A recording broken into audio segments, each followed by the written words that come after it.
Hi guys, today I'm gonna make a cassava cake.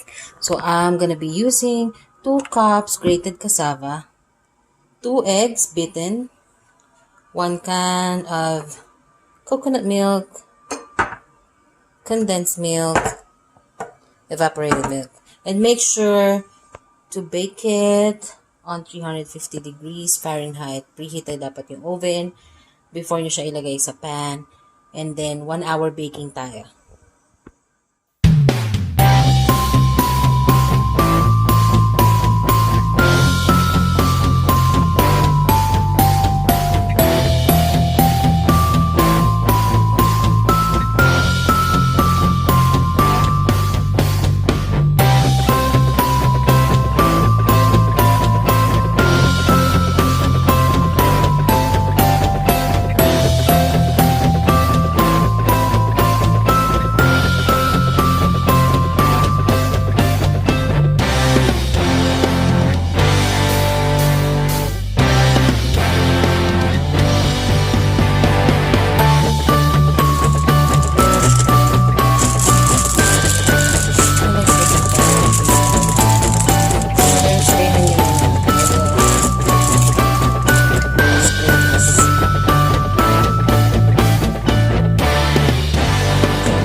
Let's now pour our cassava cake mixture.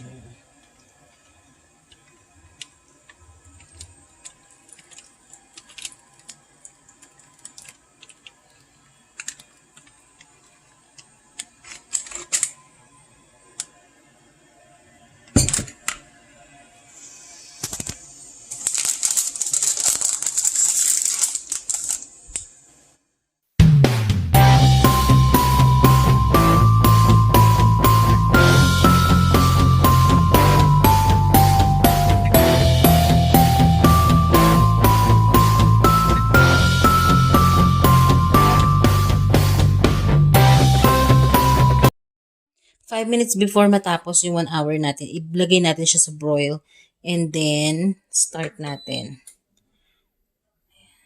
Yan, for 5 minutes only.